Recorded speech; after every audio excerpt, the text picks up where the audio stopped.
Assalamualaikum warahmatullahi wabarakatuh.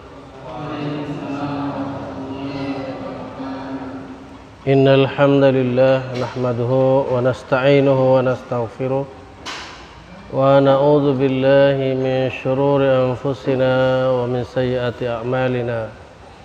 May yahdihillahu fala mudilla lahu wa may yudlil fala hadiya lahu. أشهد أن لا إله إلا الله وحده لا شريك له وأشهد أن محمدا عبده ورسوله اللهم صل على محمد وعلى آله وأصحابه ومن تبعه ومن والاه أما بعد. قال الله تعالى في القرآن الكريم أعوذ بالله من الشيطان الرجيم يا أيها الذين آمنوا اتقوا الله وقولوا قولا سديدا يصلح لكم أعمالكم ويغفر لكم ذنوبكم ومن يطع الله ورسوله فقد فاز فوزا عظيما. وقال رسول الله صلى الله عليه وسلم فإن أحسن الحديث كتاب الله وخير الهدي هدي محمد صلى الله عليه وسلم وشر الأمور محدثاتها وكل محدثة بدعة وكل بدعة ضلالة وكل ضلالة في النار. Para ikhwan dan akhwat, alhamdulillah kita bersyukur pada Allah bahwasanya pada malam hari ini kita dapat melanjutkan kajian tafsir Al-Quranul Karim dalam rangka meningkatkan keimanan dan takwaan kita kepada Allah Subhanahu wa taala. Mudah-mudahan tiap-tiap langkah kita tercatat di sisi Allah sebagai amal yang soleh. Amin ya rabbal alamin. Semoga salawat dan salam Allah limpahkan atas Nabi Muhammad sallallahu alaihi wasallam dan orang-orang yang senantiasa ittiba' li sunnatihi ila yaumiddin, yang senantiasa mencontoh teladani perbuatan beliau hingga yaumil qiyamah. Amin ya rabbal alamin. Marilah pada malam hari ini kita memasuki ayat 234 sampai 237 insyaallah surah Al-Baqarah. A'udzu billahi minasyaitonir rajim. Walladzina yutawaffawna minkum wa yadharuna azwaja. Dan orang-orang yang meninggal dunia, yang wafat di antara kalian laki-laki dan meninggalkan istri-istri, ya, yatarabbasna bi anfusihinna arba'at ashhuri wa ashra. Hendaklah para istri itu beriddah, ya, menahan diri dari menikah, ya, beriddah dan menahan diri dari menikah arba'at ashhuri wa ashra, ya, selama 4 bulan 10 hari, ya, 4 bulan 10 hari. Fa idza balaghna ajalahunna fala junaha 'alaikum fima fa'alna fi anfusihin. Maka apabila sudah sampai akhir dari iddahnya, maka tidak ada dosa atas kalian, ya,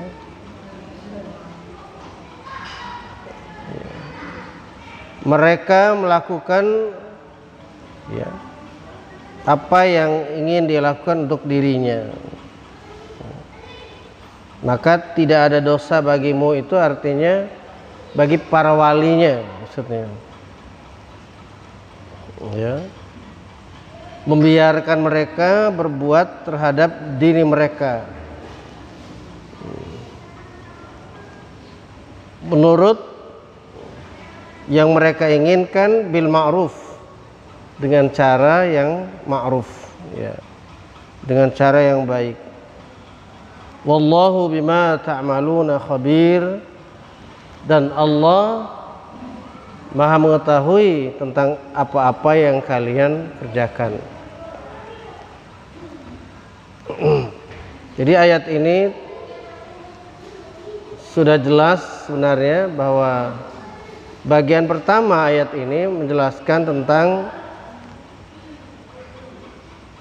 wanita yang meninggal dunia oleh suaminya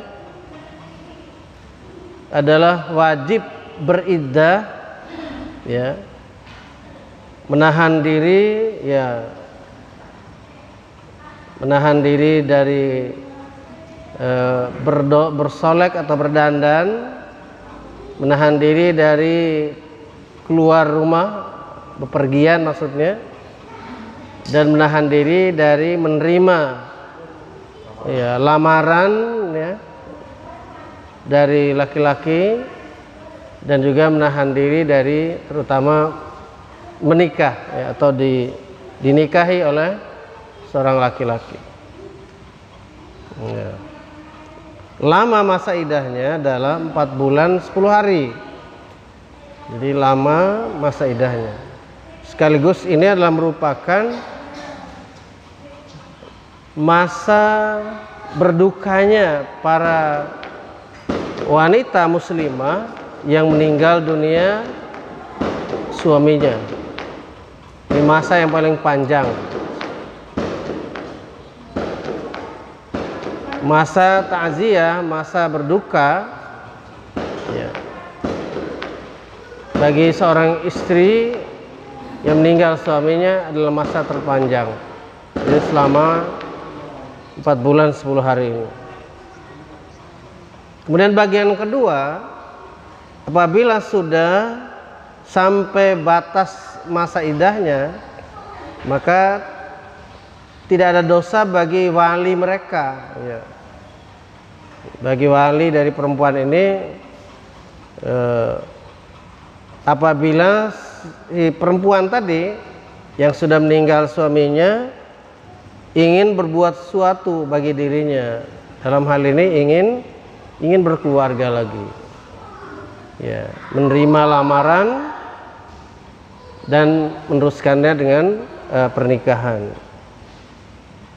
Pada bagian akhir yang ketiga adalah Allah Subhanahu wa ta'ala Maha mengetahui terhadap apa-apa yang kalian kerjakan, yang dikerjakan oleh baik itu walinya maupun yang dikerjakan oleh si perempuan tersebut atau perempuan yang telah meninggal suaminya. Kemudian pada ayat berikutnya, ayat 235, wala junaha alaikum fima aradtum bihi min khutbatin nisa,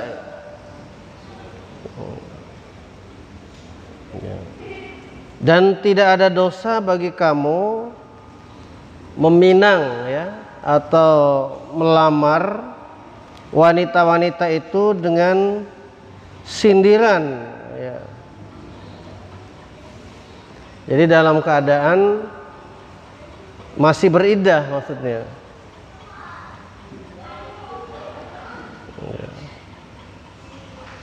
Au aknantum fi anfusikum, atau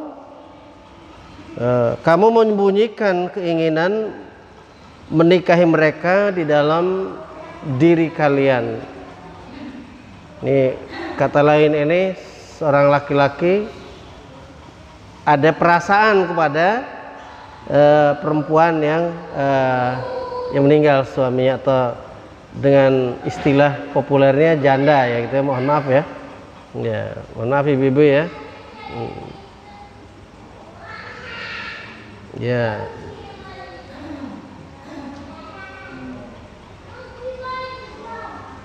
Jadi yang disebutkan tadi adalah atau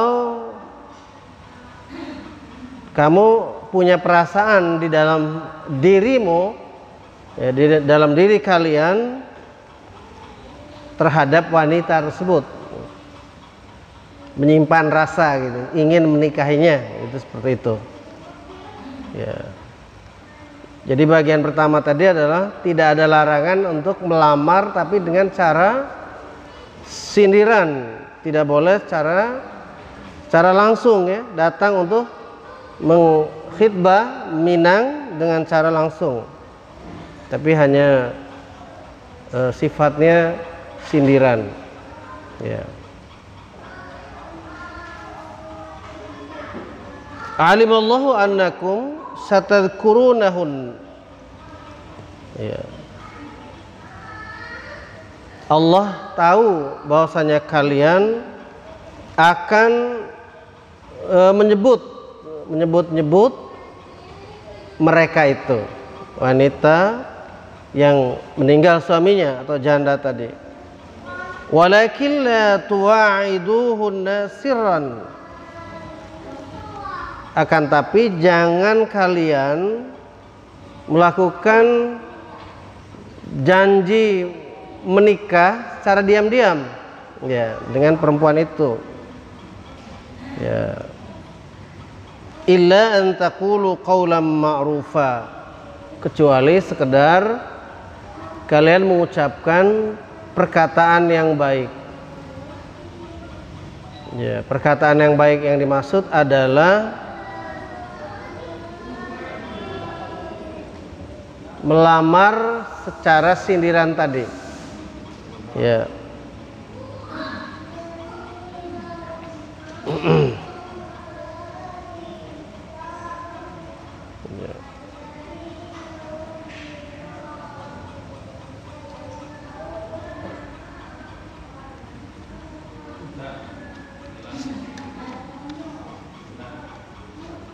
Ya. Wala ta'zimu uqdatan nikahi hatta yablughal kitabu ajalah.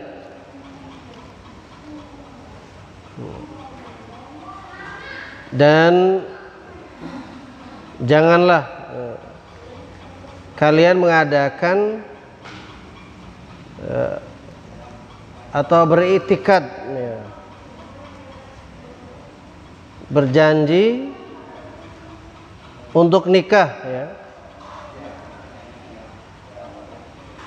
menetapkan keinginan untuk menikah sampai dengan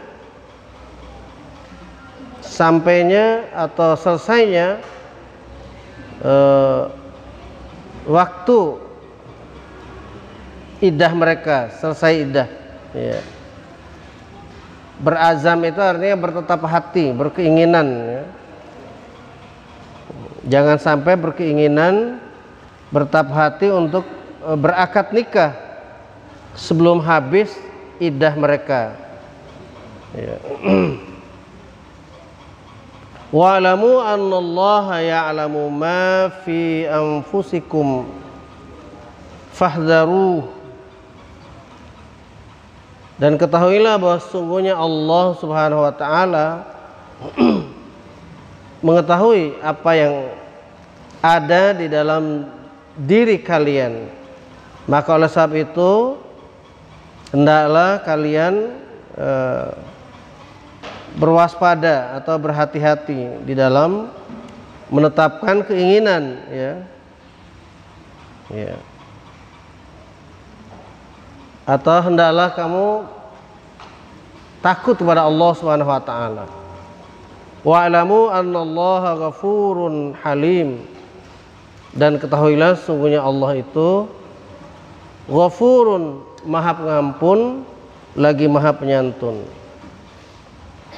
Pada ayat ini bagian yang pertama adalah memberikan kebolehan kepada seseorang laki-laki untuk melamar, ya, mengkhitbah perempuan, yaitu dengan cara yang sir sifatnya, atau sindiran tadi.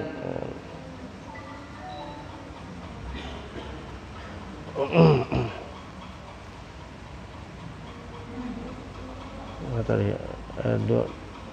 235 ya. Kemudian bagian yang kedua adalah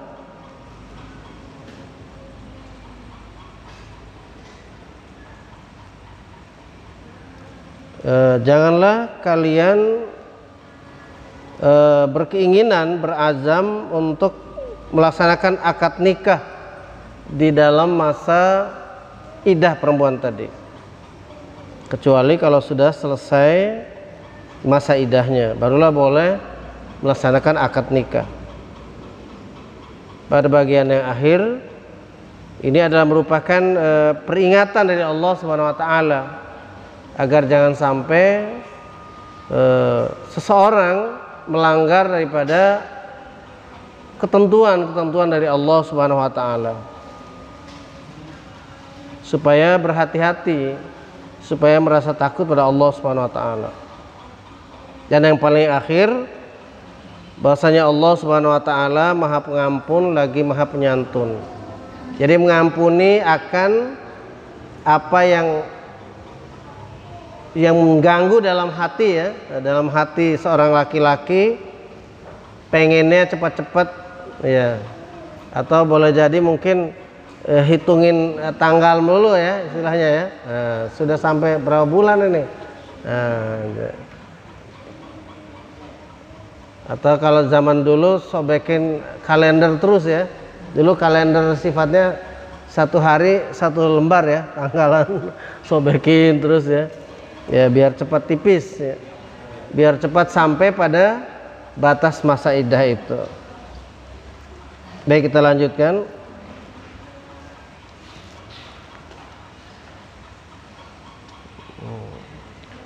La junah alaikum in talaqtumun nisaa ma lam tamassuhunna aw tafridu lahunna fariidah. Tidak ada dosa bagi kalian jika menceraikan istrimu yang belum kalian sentuh ya, ataupun yang belum ditetapkan maharnya ya. Jadi di awal ayat 236 ini pernyataan dari Allah Subhanahu wa taala, syariatnya bahwa boleh seorang laki-laki menceraikan istri yang baru dinikahinya yang belum dicampuri atau belum jima ya bahasa lainnya dengan istrinya, atau belum ditetapkan akan mahar mereka ya gitu.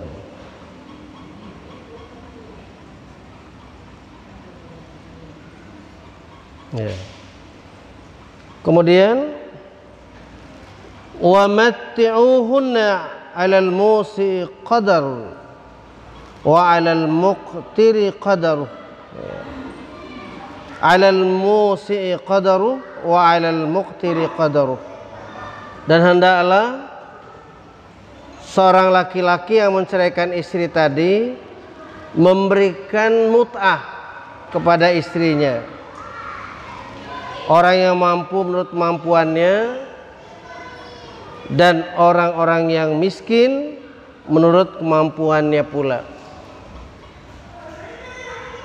Bagian kedua ayat ini adalah tentang pemberian mut'ah. Apa itu mut'ah? Yaitu hadiah yang diberikan suami kepada istri yang diceraikan ya.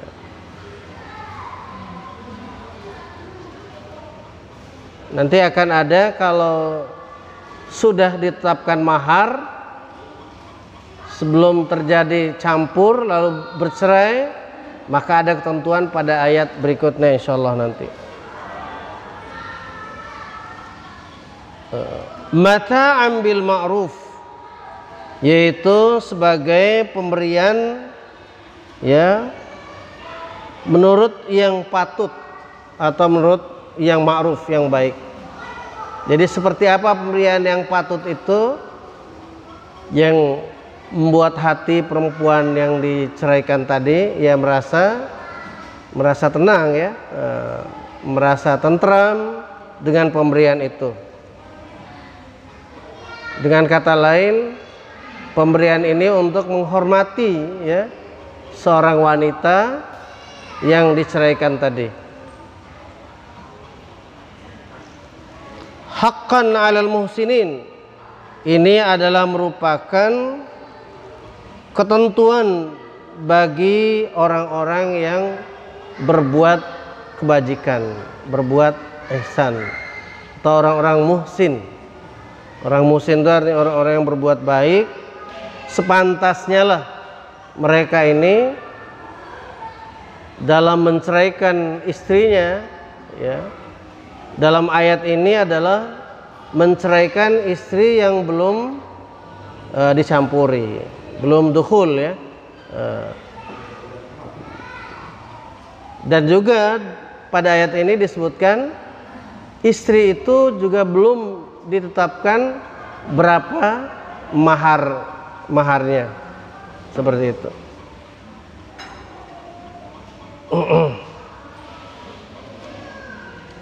Ayat berikutnya 237, wa in talaqtumuhunna min qabli an tamassuhun wa qad faradtum lahunna fariidah fanisfu ma faradtum illa an ta'funa illa an ya'funa aw ya'fu alladhi biyadihi. Dan apabila kalian menceraikan, mentalak mereka sebelum menyentuhnya ya, artinya sebelum jima tadi dengan istri tersebut ya, tetapi sudah menetapkan sejumlah daripada maharnya sudah menetapkan berapa jumlah maharnya ya, maka yang wajib dibayar apabila terjadi perceraian dalam keadaan seperti itu, fanisfu ma faradtum, maka wajib dibayar setengah dari yang sudah difardukan tadi, yang sudah ditetapkan ya. Misalkan semula ditetapkan 20 gram emas, maka karena belum bersatu atau belum bersentuhan ya, belum disentuh istrinya, dalam arti belum jima, maka setengah saja yang wajib dibayar mahar itu. Iya. Illa ayyafuna aw ya'fu alladhi biyadih, kecuali mendapat maaf darinya atau maaf dari wali perempuan itu. Misalkan si perempuan yang diceraikan tadi itu merelakan untuk tidak dibayar maharnya, berarti si laki-laki tidak wajib lagi untuk membayar mahar ya, atau dibebaskan oleh walinya. Jadi walinya mengatakan ya sudahlah Neng, kita ridho aja atau ikhlaskan saja, tidak perlu memberatkan si laki-laki yang telah menikahimu dan sekarang menceraikanmu, seperti itu, atas suamimu, seperti itu. Ya. Wa antafu aqrabu littaqwa, dan bahwasanya memberikan maaf tadi itu aqrabu lit taqwa, lebih dekat dengan takwa kepada Allah Subhanahu wa taala. Ya. Artinya pemaafan terhadap mahar yang setengah tadi tidak dibayar karena dibebaskan oleh diri perempuan tadi ataupun oleh walinya, maka itu aqrabu lit taqwa. Hal ini lebih dekat kepada takwa. Jadi ada nilainya bagi seorang perempuan yang telah diceraikan dalam kondisi belum campur, kemudian juga sudah ditetapkan berapa banyak maharnya, lalu kewajiban seorang laki-laki atau suami yang menceraikan tadi membayar setengah, tetapi karena dimaafkan tidak perlu dibayar, maka nilai ini oleh Allah Subhanahu wa taala diganjar dengan nilai takwa. Masya Allah. Ya. Wala tansawul fadla bainakum. Ya. Dan janganlah kamu melupakan keutamaan di antara kamu.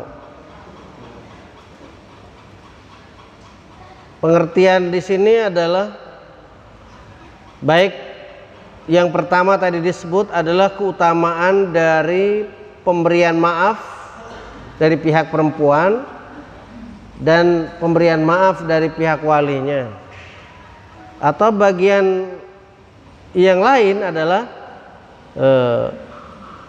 kebaikan yang perlu diingat juga oleh pihak wali dan pihak perempuan adalah kebaikan dari suami tadi sebelum terjadi perceraian.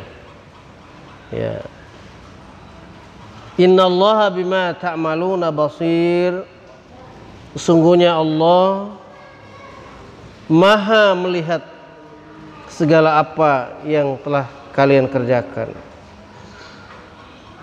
Jadi alhamdulillah para ikhwan dan akhwat sekalian, ini 4 ayat ya, pada kesempatan ta'lim ini semuanya terkait dengan masalah munakahat ya. Dalam hal ini subbagian talak ya. Munakahat itu adalah pernikahan ya, yang tentu di dalam pernikahan itu ada bagian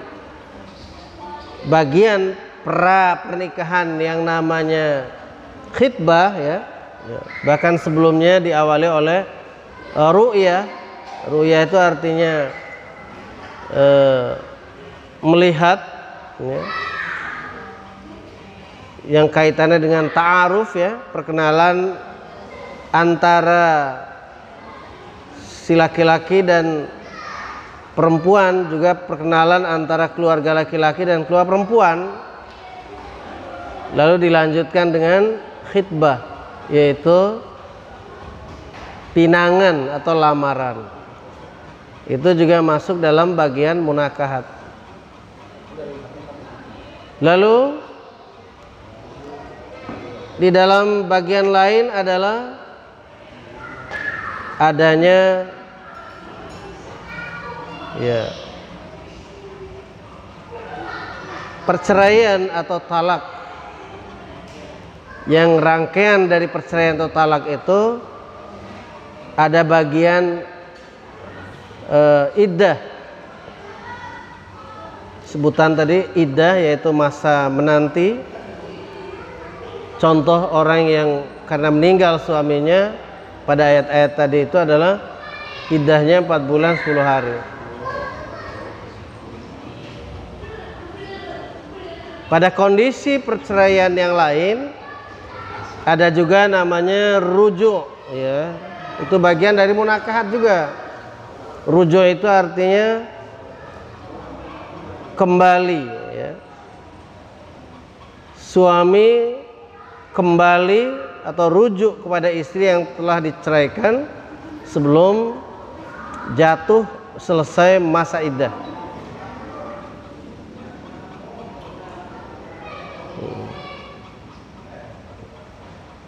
Maka ini bagian yang kita bahas pada malam hari ini para ikhwan dan akhwat adalah tentang orang yang meninggal suaminya, kemudian dia otomatis menjadi janda. Lalu bagaimana ya dalam kondisi mereka masih beriddah 4 bulan 10 hari itu, bagaimana syariat mengatur mereka itu boleh apa tidak menerima lamaran. Maka tadi di dalam ayat tersebut sudah dijelaskan, sudah diterangkan, ya boleh menerima lamaran tapi sifatnya sindiran, ya bukan lamaran secara langsung ataupun secara jahran, ya tapi secara sir saja. Pemahamannya adalah bisa dengan sirriyah, itu artinya tidak banyak orang di dalam lamaran ini. Bisa juga dalam arti lain daripada kata sindiran tadi itu adalah dengan mengucapkan kalimat-kalimat yang bermakna, yang difahami sebagai lamaran, ya ucapan yang bisa dimaknai sebagai lamaran, ya.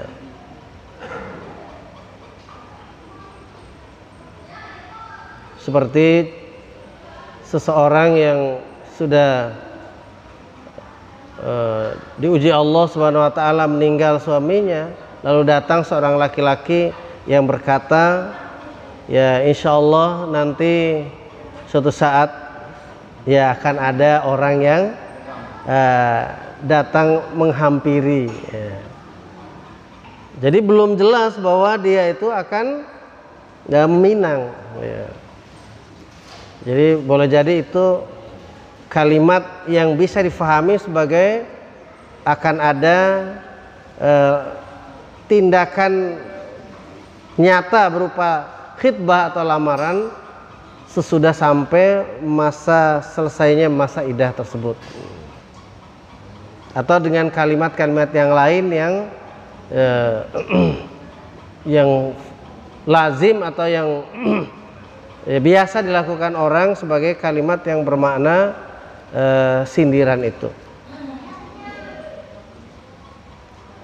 ya.